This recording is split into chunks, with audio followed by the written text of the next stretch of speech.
할렐루야. 하나님 주시는 귀한 은혜와 복이 온 성도들에게 차고 넘치기를 축원합니다. 여러분, 올해가 1919년에서부터 치면 2019년 100주년 되는, 그야말로 기미 독립선언을 한 지가 100주년 되는 해입니다. 우리 3.1절이 지났습니다. 여러분, 이 3.1절에 여러분 우리들의 마음은 어떠한지요? 참 100년 전 일이니까 우리가 감동도 좀 덜하고 또 그냥 그런가 보다 하고 지나갈 수 있는 일은 사실은 아닙니다. 이 3.1절 운동은 연구하면 연구할수록 또 조사해보면 조사해볼수록 참 이 운동은 우리 기독교, 참 우리 기독인들에게는 너무나 중요한 그런 일이었습니다. 우리나라뿐만 아니라 너무나 귀한 일입니다. 그럼 우리는 이렇게 알고 있습니다. 당시에 불교도들이 많았으니까, 당시에 천도교, 천주교 아닌 천도교가 아주 왕성했으니까, 또 유교가 있었으니까 그들이 주도했을 것으로 그렇게 생각하는데, 사실은 조사를 해보면 그게 아니라 우리 기독교가 가장 많은 영향력을 미쳤음을 알 수 있습니다. 여러분, 실제로 그 천도교는 교주 손병희 선생이 나왔기 때문에 33인 중에 나왔기 때문에 굉장히 앞장서서 했습니다. 그래서 합쳐서 15명이었습니다. 우리가 생각하는 불교도 만해 한용운 선생님이 지금 저거죠. 우리 그 불교도의 대표였습니다. 그런데 2명이었습니다. 나머지 16명은 바로 기독교인이었습니다. 그 중에서 길선주 목사님을 비롯한 10명의 목사님이 계셨고 전도사님도 계셨습니다. 그래서 목회자가 11명이나 되었고, 장로님, 그 남강 이승훈 장로님에서 그 장로님이 2분 계셨고, 그리고 일반 집사님, 성도님들 3분이 참여해서 기독교 대표가 바로 16명이나 되었습니다. 자, 이 16명이 되는 그 기독교 대표들이 전체 이 회의를 주장했다라는 것을 알 수 있습니다. 어디서 알 수 있냐면 바로 독립선언서에서 알 수 있습니다. 여러분, 독립선언서는 우리가 생각하는 내용과 많이 다릅니다. 대한독립 만세니까 당연히 뭐 일본을 물러가라, 그리고 타도 일본, 이거가 주제일 것 같은데 사실은 면면히 살펴보면 그 내용이 많이 다릅니다. 오늘 우리 오후 예배 때 그 대한독립선언서를 앞에 목사님, 장로님, 집사님이 나오셔서 그것을 순서대로 이제 선언식을 할 것입니다. 그리고 대한독립 만세도 그때 하려고 지금 남겨놨습니다. 그럼 그때 보면 현대어로 번역한 것을 보면 이 독립선언서가 그냥 일본을 물러가라, 뭐 일본 이제 압제 그만해라, 이 정도가 아니었습니다. 오히려 일본을 타이릅니다. 너희가 세계를 위하는 민족이라고 하면서 어떻게 이럴 수 있냐? 그리고 지금 이것이 현재 너희들이 하는 일이 세계 민족을 위하고 이웃을 위하는 것이 아니지 않느냐? 너희들 이러지 말고 정상적인 길로 가라, 다 이러고 있습니다. 그리고 뿐만 아니라 우리나라 오히려 포인트가 어디에 있냐면 우리나라 국민들을 자성을 하고 있습니다. 우리는 원래 이렇게 있는 민족이 아니다.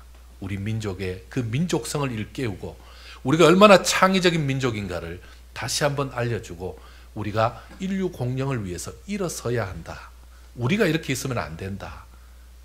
오히려 어떻게 말하면 지금 일본을 원수로 여겼다면 그냥 일본을 향한, 아니면 지금 압제하는 그 나라를 향한 대항이었을 건데 그게 아니라 그걸 뛰어넘어 버립니다. 그래서 엄청난 그 선언을 하고 있습니다. 이 선언의 바탕이 뭡니까? 바로 자유, 평등, 진리, 정의입니다. 여러분, 이게 어디서 나옵니까? 바로 기독교 정신입니다. 그럼 우리가 알다시피 불교나 그리고 그때 동학을 주도했던 천도교 이런 데는요, 폭동이나 폭력을 사용하죠. 그런데 오히려 여기서는요, 무저항입니다. 비폭력입니다. 그리고 순전히 만세운동만 합니다. 그리고 그 만세운동을 통해서 또 더 잘 알 수 있는 것은 만세운동할 때에 뿌려졌던 전단지 내용에 보면 그 기독교 그 단체에서 뿌린 그 메시지가 뭐라고 나오냐면 절대 일본인들을 구타하거나 그들에게 욕하지 말라. 일본인들의 잘못이 아니라는 거죠. 그리고는요, 우리는 기도해라. 기도해야 된다. 이 일을 두고 계속 기도해야 된다. 그리고 매일매일 성경 읽고 말씀대로 살아야 된다. 이것을 가르치고 있습니다. 여러분, 이게 3.1 운동입니다. 어떤 분은 그렇게 비방합니다. 그렇게 비폭력적으로 무저항으로 하니까 당하기만 했지. 그렇게 하니까 실패했지. 이렇게 말합니다. 뭐 그들의 말이 일리 없는 말이 아니죠. 실제로 나중에 이 3.1 운동이 3.1 운동 이후에 우리나라 기독교가 제일 크게 핍박을 받습니다. 왜냐하면 교회를 비롯한 그 예배당 그리고 교육시설, 학교 86곳이라고 나옵니다. 우리 달력에 보니까 거의 90개에 가까운 그 처소가 다 부서집니다. 실제로 제암리 교회, 수원에 있는 제암리 교회 같은 경우는 그 제암리 교회의 성도들을 그 교회에다 몰아놓고 문 잠그고 그리고 기름을 뿌린 다음에 불을 지릅니다. 거기 아이들까지, 부녀자 아이들까지 그곳에서 불타고 너무 뜨겁고 창문을 뛰어나오니까 그곳에서 칼로, 총으로 쏴 죽입니다. 그래서 학살을 시킨 장면이 나옵니다. 여러분, 그런 게 우리 3.1 운동 이후에 일어났던 일입니다. 자, 뿐만 아니라 그 이후에도 우리 많은 기독인들 뿐만 아니라 온 국민이 정말 엄청난 사람들이 고통을 당합니다. 여러분, 그 고통은 이루 말할 수가 없죠. 자, 그런 모든 것이 실패였냐고요? 그래서 더 많은 피해만 입었냐고요? 여러분, 그렇지 않습니다. 3.1 운동 이후에 그동안 산발적으로 있었던 우리 임시정부가 세워졌습니다. 그리고는요, 3.1 운동 이후에 그동안 산발적으로 독립운동했던 사람들이 독립군을 결성했습니다.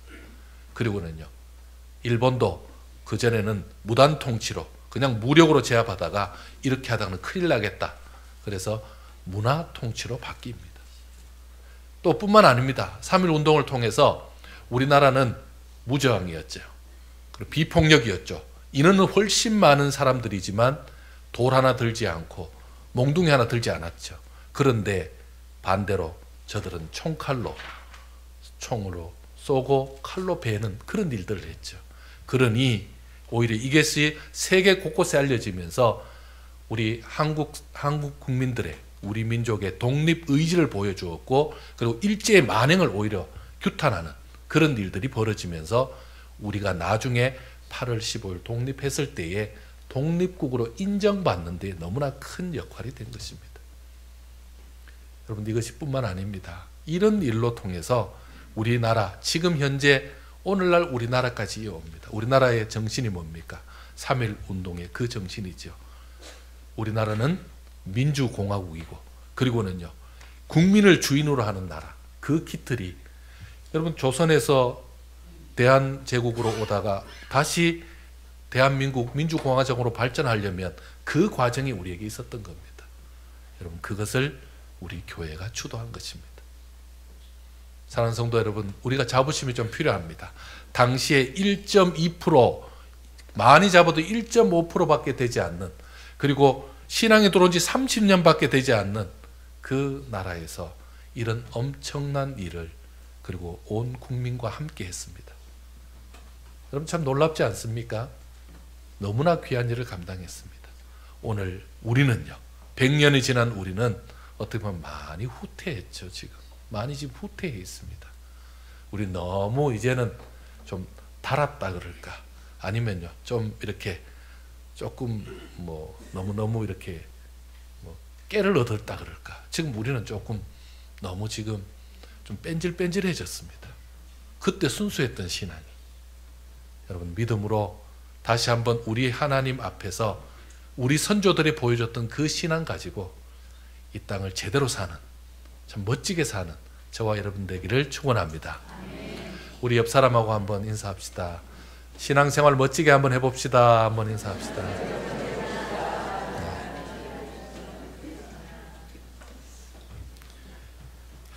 저는 계속해서 이삭 얘기를 지금 하고 있습니다. 블레셋 사람들과 우물 분쟁에서 이제는 조금 안정이 되었죠. 왜냐하면 계속 양보했고 계속 하다가 이제 르호봇이라 넓어져서 이제는 좀 평정을 찾은 상태입니다. 자, 그런데 갑자기 이삭이 부엘세바라는 곳으로 옮겨가게 됩니다. 이삭이 갑자기 부엘세바로 갑니다. 부엘세바로 가는 것은 지금 그랄을 떠나지 말라라는 그 하나님의 말씀에도 맞지 않는 것이고, 그리고 지금 환경 상황 여러 가지 입장에서도 맞지 않는데 갑자기 부엘세바로 갔습니다. 왜 그럴까요? 왜 그렇게 가셨을까요? 여러분, 이삭은 하나님의 말씀을, 하나님의 말씀이라면 아주 철저히 듣는 사람입니다. 말씀 중심의 사람입니다. 그런데 이삭이 왜 지금 그랄을 떠나서 부엘세바로 갔을까요? 여러분, 이 오늘 말씀은 이 부엘세바로 간 이유에 대해서 정확히 알면 오늘 이 말씀이 해결이 됩니다. 이삭이 부엘세바로 떠난 것은 그랄 땅에 머무르라 한 하나님의 뜻이 무엇인지를 알게 된 겁니다. 그리고 왜 우물 분쟁이 생겨서 고생을 했는지도 깨닫게 된 것입니다. 결국은요, 처음부터 하나님께서 이삭을 지금 이 현재 자기 머문 이곳에서 그대로 원래 있었으면 문제가 없는데 그랄 땅으로 내려가면서부터 문제가 되었다는 것을 지금 알려주는 것입니다. 블레셋 사람들을 통해서 자신이 이 부엘세바의 그곳에 그대로 있었다면 오히려 그 블레셋 사람들이 지켜주었을 거고 보호해 주었을 거라는, 하나님이 원래 약속해 주신 땅이고 하나님이 지켜주시기로 한 그 땅이니까 아무 문제 없었을 거라는 것을 그제서야 깨닫습니다. 여러분, 왜 이삭이 그랄 땅으로 갔습니까? 흉년 때문에 갔죠. 흉년에 그 자리에 있었으면 문제 없는데 지레 겁을 먹고 옮겨갔다라는 얘기입니다. 부엘세바로 돌아가는 것이 오히려 하나님의 뜻임을 깨달았던 것입니다. 곧 약속의 땅, 축복의 땅으로 그래서 그는 돌아간 것입니다. 이삭이 돌아온 부엘세바는 어떤 곳입니까? 그곳은 바로 약속의 땅, 축복의 땅입니다. 약속의 땅, 축복의 땅 근거가 어디에 있죠? 한번 보겠습니다. 창세기 21장 22절 한번 보겠습니다. 창세기 21장 22절 한번 볼까요?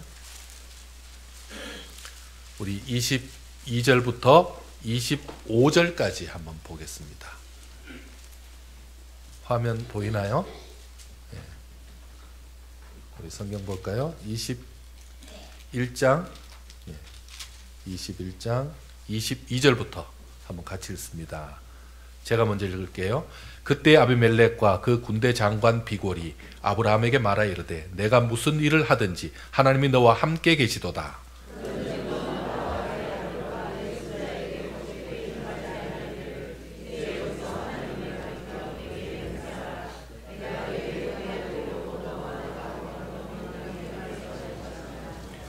아브라함이 이르되 내가 맹세하리라 하고,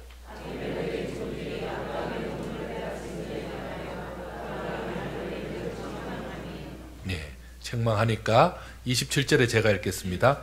아브라함이 양과 소를 가져다가 아비멜렉에게 주고 두 사람이 서로 언약을 세우니라. 아멘. 31절 같이 읽습니다. 시작.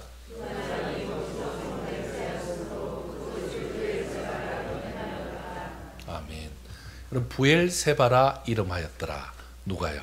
아비멜렉과 이 아브라함이죠. 아브멜렉과 이삭의 아버지 아브라함이 언약을 맺었던 것이 바로 부엘세바입니다. 그곳에서 나와 내 아들과 내 손자 그들을 지키겠다고 약속해 주신 것입니다. 부엘세바의 뜻이 무엇일까요? 여러분, 좋은 성경 가지고 있는 분은 밑에 나옵니다. 부엘세바 밑에 뭐라고 나오죠? 맹세의 우물이라는 말이 나오죠. 이거는 맹세의 우물, 바로 여기서 맹세한 것입니다. 자, 이곳은 블레셋 사람들이 어찌할 수 없는 맹세의 땅, 약속의 땅이었다는 겁니다. 그 후손들을 서로 보호하기로 서로 보호 언약을 맺은 곳이었습니다. 흉년의 시간에 이삭이 그곳을 떠나지 않았다면 이 맹세로 맹세를 근거해서 블레셋 사람들이 이삭과 그 후손들을 돌보아 주었을 것이다 라는 말씀입니다. 그 언약 그대로. 이것이 하나님께서 브엘세바에 준비된 복이었던 것입니다. 눈에 보이는 흉년 앞에서 하나님이 준비한 그 복을 알아채지 못하고 잊어버리고, 그리고는요, 이삭은 자신에게 주실 축복을 생각하지 못하고 당장 배고플까봐, 굶어 죽을까봐, 그리고 그것을 떠난 것이죠. 그런데 이제는 다시 깨닫고 돌아온 것입니다. 그래서 브엘세바에 온 것입니다. 또 브엘세바는 하나님의 환영과 더 큰 복이 기다리는 곳이었습니다. 자, 이번에는 26장 24절로 가겠습니다. 우리 화면 나올 것 같은데요. 26장 24절 한번 볼까요? 26장 24절.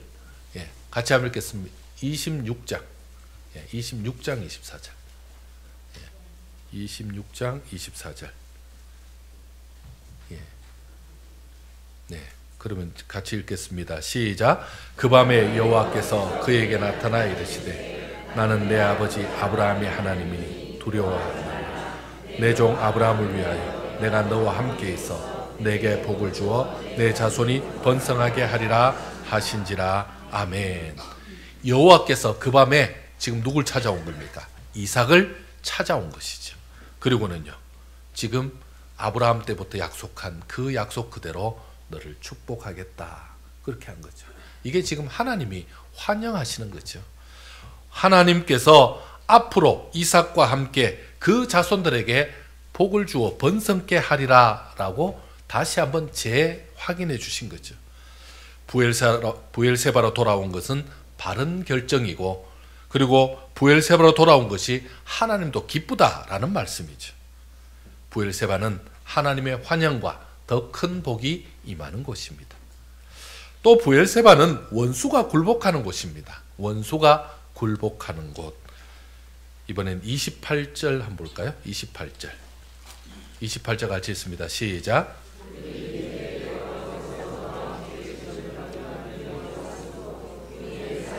곧 우리와 너 사이에 맹세하여 너와 계약을 맺으리라 말하였노라. 29절 읽겠습니다. 시작. 너는 우리를 해하지 말라. 이는 우리가 너를 범하지 아니하고 선한 일만 내게 행하여 내가 평안히 가게 하였음이니라. 이제 너는 여호와께 복을 받은 자니라. 아멘. 여러분, 지금 이게 이 브엘세바에서 만난 아비멜렉과 지금 현재 이삭의 모습이 조금 다릅니다. 어떤 느낌이냐 하면요, 이삭이 지금 인상을 쓰고 있습니다. 이삭 인상 쓰는 거 한번 보실까요? 27절. 자, 이삭이 그들에게 이르되 너희가 나를 미워하여 나에게 너희를 떠나게 하였거늘 어찌하여 내게 왔느냐. 여러분, 지금 이게 뭐죠? 이삭이 그동안 계속 우물을 파놓으면 블레셋 사람들이 와서 메우고 또 계속 쫓겨났죠. 그래서 너희 나보고 떠나라 그런 거 아니냐. 그래서 내가 알아서 떠나줬는데 왜 여기까지 왔냐? 지금 이렇게 얘기하는 겁니다. 그런데 그래 말하니까 그들이 하는 말이 여호와께서 너와 함께 계시면 우리가 분명히 보았다. 그래서 여호와께서 너와 함께 계시는 보았기 때문에 우리가 너와 함께 하지 않을 수 없다. 이 말이죠. 29절. 너는 우리를 해하지 말라. 너 우리 해코지 하지 말라. 해하지 말라. 그리고 좀 말이 29절에 보면 조금 둘러대는 말이죠. 이는 우리가 너를 범하지 아니하고 선한 일만 내게 행하여. 여러분, 선한 일만 했습니까? 그냥 퉁쳐서 선한 일만 했다고 지금 얘기하는 거죠. 내가 평안히 가게 했습니까? 평안히 가게 한 건 아니지만 어쨌든 너 무사히 왔잖냐. 여기 너 지금 멀쩡하지 않냐. 지금 그거 강조하는 거죠. 이제 너는 여호와께 복을 받은 자다. 여러분, 지금 이게 뭐 하는 겁니까? 브엘세바 땅에서 블레셋 왕 아비멜렉이 지금 현재 이삭에게 굴복하고 있는 겁니다. 너가 이겼다. 내가 졌다라는 말을 하고 있는 거죠. 여러분, 블레셋 왕은 아비멜렉은요, 그냥 온 게 아닙니다. 군대 장관까지 데리고 유력한 인사들 데리고 와서 지금 뭐 하자는 겁니까? 화해하자. 사과한다. 지금 이 말을 하고 있는 겁니다. 그렇게 손을 내민 겁니다. 이들이 브엘세바까지 찾아와서 이런 행동을 한 것은 이삭은 복의 사람이고 하나님의 사람이라는 것을 보았기 때문입니다. 어떻습니까? 브엘세바는 이 정도 되면 문제 해결의 장소요. 원수가 손을 내미는 곳입니다. 브엘세바가 바로 평화와 안전의 장소인 것입니다. 사랑하는 성도 여러분, 우리에게도 돌아가야 될 브엘세바가 있죠. 머물러야 될 브엘세바가 우리에게도 있습니다. 약속의 땅, 보호와 안전이 이렇게 안전이 이렇게 확보된 장소, 바로 그게 브엘세바죠. 하지만 우리들의 눈에 보이는 현실을 핑계로 그곳을 떠나는 것을 쉽게 생각합니다. 눈에 보이는 현실 이유로 하나님이 약속해 주신 것에 대해서는 잊어버리고 떠날 때도 많습니다. 여러분, 브엘세바는 떠나면 안 됩니다. 떠나서도 안 되고 떠난 자가 있다면 빨리 돌아와야 되죠. 왜요? 떠나 있을수록 손해니까요. 올 한 해 동안 브엘세바에서 하나님께서 복으로 채우시겠다고, 은혜로 채우시겠다고 그렇게 약속해 주셨습니다. 그렇다면 우리가 머물 브엘세바는 어디입니까? 여러분, 우리는 약속된 땅, 축복의 땅, 바로 브엘세바, 우리는 교회로 여기고 있습니다. 교회는 하나님께서 우리에게 복 주시기로 약속한 장소입니다. 누가요? 하나님이 복의 주인이시니까 복의 주인 된 하나님이 직접 우리에게 복을 주신다고 말씀하시고 약속한 장소죠. 더 구체적으로 말한다면 교회 안에서 내가 지켜야 될 자리, 교회 안에서 내가 감당해야 될 자리, 그까지도 생각할 수 있습니다. 여러분, 하나님은 교회에 찾아오는 자를 환영하시고 만나 주신다는 것을 기억하시기 바랍니다. 여러분, 우리는 그렇게 생각합니다. 교회는 언제든지 내가 갈 수 있고, 교회는 언제든지 내가 원하지 않으면 안 갈 수도 있다, 이렇게 생각하는데, 여러분, 그건 조금 착각입니다. 여러분, 교회 아무나 못 옵니다. 좀 죄송한 얘기지만 교회는 아무나 못 옵니다. 누구와 오죠? 하나님이 허락한 사람만 오는 곳입니다. 여러분, 교회 아무나 오는 게 아닙니다. 또 교회 아무나 온다고 되는 것도 아니죠. 여러분, 하나님이 인도해 주시는 분만 오늘 예배 드리고 있는 겁니다. 여러분, 그게 여러분들이 믿음으로 고백하지 않으면 그 일을 쉽게 우리가 인정 못하는 건데, 시간이 지나면 지날수록 나를 주의 교회로 인도한 분은 하나님임을 깨닫습니다. 하나님 뭐 하시려고요?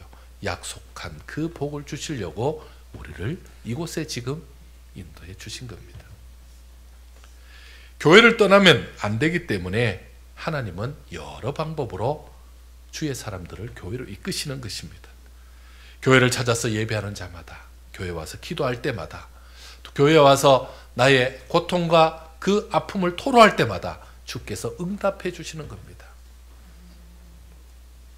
이번 주에 저는 여러 권사님들 좀 신방하는 중에 윤영숙 권사님 신방을 좀 했습니다. 윤영숙 권사님이 지금 몇 년째 다리가 아프셔서 예배에 오지 못합니다. 제가 엘리베이터 자랑을 많이 했습니다. 권사님, 이제는 우리 아드님하고 같이 오셔서 엘리베이터 타고 3층 오세요. 내가 그렇게 자랑했습니다.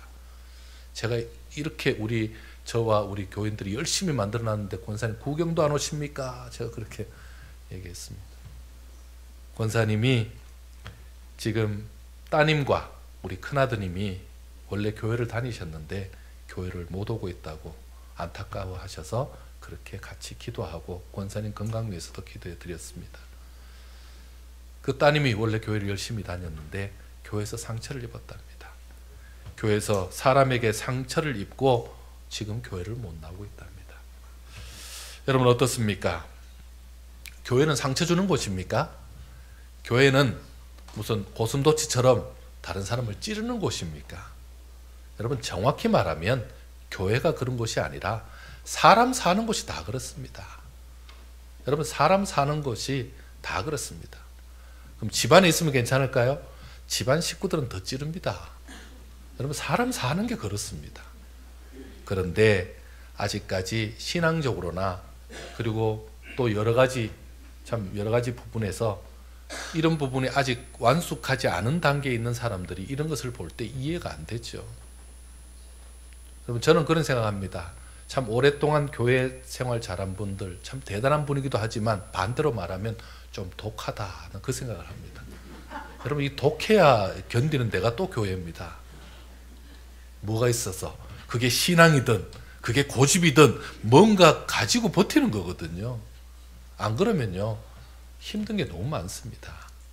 근데 아직 신앙도 부족하고 아직 어리니까 그리고 또 순수하니까 최소한 교회는 그렇지 않을 거라 기대가 있었으니까 오히려 상처를 입는 겁니다. 그래서 마음이 다치는 거거든요.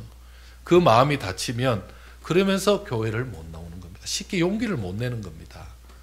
여러분 그 마음을 이해하셔야 됩니다. 그냥 그 사람 보고 믿음이 없다 그러고 열심이 없다 그러고 심지어는 구원받지 않은 사람일 수도 있다 이렇게 말하면 안 됩니다. 여러분 우리가 살면서 부부싸움이라는 게 있습니다. 여러분 부부싸움은 주로 어디서 합니까? 길바닥에서 합니까? 여러분 길바닥에서 하면 그건 부부싸움이 아니고 동네 싸움입니다. 그건 경찰 와야 됩니다. 부부싸움은 집에서 합니다. 집 중에서도 어디에 할까요? 예, 바로 안방에서 해야 됩니다. 안에서 하라고 안방입니다. 여러분 안방에서 하는 이유는요, 바깥에 그 소리가 식구들에게 들리지 않도록 하라는 얘기입니다. 가족들에게, 특히 자녀들에게 들리지 않도록 하라는 얘기입니다. 어리니까 들리지 말라고요? 커도 들리지 말라는 얘기입니다. 어느 날 우리 애들이 그렇게 말합니다. 우리 엄마 아빠는 부부싸움도 안 하고 이렇게 얘기합니다. 요즘은 그런 얘기 안 하지만 이전에 그런 얘기 많이 했습니다. 그래서 얘가 아직 뭘 모르구나. 우리가 집안에서 하는 거를 저는 주로 침대에서 합니다. 안에 들어가서 그렇게 부부싸움 해야 됩니다. 왜요? 할 말 있으면 거기서 하면 되거든요. 거기서 하면 되죠. 여러분 부부싸움을 하게 되면 부부싸움이라는 것 자체는 부부는 사실은 왁 붙었다가도 나중에 문제가 해결되면 문제 없잖아요. 그렇지만 그때 뱉었던 많은 얘기들이 돌아다니면서 상처를, 아픔을, 심지어는요 아이들에게는 그게 맺혀가지고 가출을 하게 됩니다. 왜?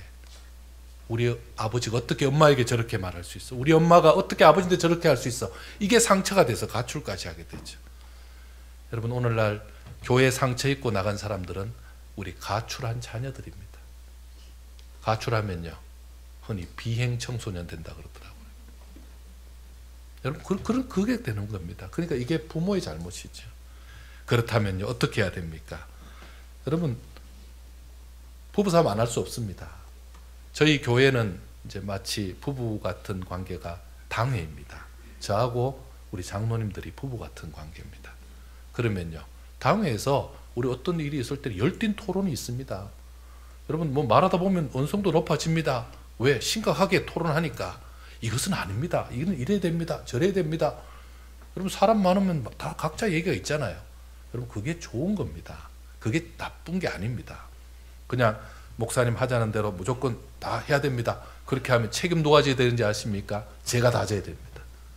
같이 책임지자고 당해하는 거거든요. 그러니까 그러면 다 얘기가 있어야죠. 단지 이견을 좁히는 과정이 그런 거죠. 여러분 기관들도 마찬가지입니다. 뭐든지 열심히 하려고 하면 끝까지 해서 결론을 내야 됩니다. 주로 어떤 때 헤어지냐 하면 막 하다가 너 성질 부렸어? 나도 성질 있어. 너하고 대화 안 할 거. 이렇게 됩니다. 그거는 잘못하는 거고 여러분 그렇게 하면 또 다 헤어지고 누가 살겠습니까? 그게 아니라 끝까지 해서 결론을 내면 그 상대의 마음이 다 이해가 되고 오히려 다 같은 얘기를 다른 방향에서 하고 있었다는 것을 알게 되는 거거든요. 그래서 하나가 되는 겁니다. 최소한 부부싸움을 하든 또 교회에서 토론을 하든 어린 묘목을 다치게 하는 일은 없어야죠. 그 묘목은 무슨 잘못이 있어서 그 나무 다 잘라 놓습니까? 그것은 잘못된 거죠. 교회는 또한 나와 내 자손이 복을 받는 맹세의 장소라는 것을 여러분 반드시 기억해야 됩니다. 교회는 나와 내 자손이 복을 받을 곳입니다. 그런데 상대가 뭐라 그런다고 내가 복 받는데 포기할 수 있습니까? 누가 나를 불편하게 한다고 내가 그 길 안 갈 수 있습니까? 왜요? 그 복은 그 사람이 주는 게 아닙니다. 그러니까 하나님이 받을 복이기 때문에 특별히 내 후손들, 내 자녀손들이 받아야 되기 때문에 오히려 그 복을 내가 받아야 되기 때문에 지켜야 되는 겁니다. 교회 중심의 신앙생활을 자랑스럽게 여기고 그 길을 가도록, 나와 내 후손들이 그 길을 가도록 이끄는 것이 바로 우리의 할 일입니다. 우리 교회는 대를 이어서 충성하는 가정들이 참 많이 있습니다. 참 제가 그 가정들 보면 이런 기도가 절로 나옵니다. 하나님, 저렇게 좋은 며느리 주셔서 감사합니다. 하나님, 저렇게 멋진 사위 주셔서 감사합니다. 여러분, 며느리하고 사위는 원래 외부 사람이었는데 우리 교회에 결혼해서 와가지고 신앙생활도 잘하니 제가 축복 안 할 수 있습니까? 근데 그 며느리가 어느 날 틀어지고 그 사위가 어느 날 틀어져서 저 안 갈랍니다 하면은 굉장히 교회가 어려워집니다. 너무너무 감사하죠. 내 자손들이 교회를 떠나는 것은 하나님이 자손들에게 복 주실 그 부엘세바의 복을 포기하는 것과 마찬가지죠. 물론 다른 교회 갈 수 있습니다. 다른 교회만 가면 상관이 없죠. 그런데 부모의 신앙이 묻혀 있고 부모가 탐스럽게 키운 그 열매까지 자녀 손이 먹는다면 그것보다 더 큰 기쁨이 어디 있을까요? 여러분, 장성에서 분가한 가정들이 교회에 오는 건 너무 감사한데 열심히 오다 보면 교회에 참 너무 멀고 힘들어서 가까운 교회 가렵니다 라고 얘기할 때 여러분, 부모님도 어떻습니까? 여러분, 보내줘야 되는 게 부모 마음이죠. 왜? 우리 교회 같이 있으면 좋겠지만 또 힘들다니까 보내주고 싶은 마음이죠. 그런데 문제가 하나 있습니다. 문제는 그렇게 가까운 교회 가겠다 그러고 신앙생활 잘하면 최고인데 잘 못하면 그게 교회를 떠나는 계기가 되는 겁니다. 그동안은 신앙도 신앙이고 뭐 여러 가지 뭐 복잡한 게 있어서 열심히 다녔는데 이제는 어느 날 그게 해방되니까 안 다니면 그때부터는 이제는 문제가 되는 거죠. 그럼에도 불구하고 참 그런 불편함에도 불구하고 모교회라고 섬기고 그리고 부모님 계신 교회라고 섬기고 그리고 부모님 뜻 따라 섬겨주는 그런 성도님들께 다시 한번 감사를 드립니다. 그런 젊은 가정들, 참 시어른들 계신 가정에 와서 예배 드리는 거 너무너무 감사를 드립니다. 참 그동안 아는 거 모르는 거 다 드러난 교회에서 참 이렇게 예배 드려주는 것 너무 감사합니다. 저는 담임 목사로서 그렇게 말씀드리는 것이고 하나님은 그걸 어떻게 보실까요? 하나님이 예비한 복과 은혜로 축복하실 줄 믿습니다. 여러분, 교회는 어떤 곳입니까? 모든 문제가 해결되는 장소고 그리고는요, 이 땅에서 어려움과 고통이 있었던 부분까지 고침을 받는 그런 병원 같은 장소 아닙니까? 교회에 머무는 것만으로도 원수가 무릎 꿇고 문제가 해결되는 그런 놀라운 은혜가 있기를 축원합니다. 교회에 와서 구하는 자마다 모든 문제가 해결될 줄 믿습니다. 주님이 기다리셨다가 문제를 해결해 주시고 꼭 필요한 대로 응답해 주시는 그런 복된 곳이 바로 교회입니다. 여러분, 25절 말씀 한번 읽을까요? 25절 말씀 같이 읽습니다. 시작.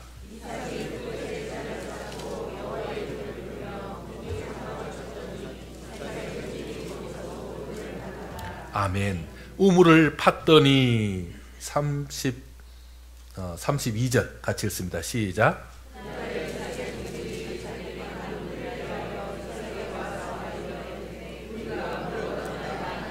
아멘. 우리가 물을 얻었나이다. 교회에 와서 예배하고 하나님을 기쁘시게 섬기면 거기서도 우물을 파고 그리고 거기서도 물을 얻는 그런 놀라운 역사가 일어날 줄 믿습니다. 어떤 상황에서도 하나님이 형통하게 해주시고 어떤 상황에서도 하나님이 해결해 주시고 하나님이 도우시고 하나님이 복 주시는 그런 놀라운 체험을 하는 저와 여러분 되시기를 축원합니다. 기도하겠습니다.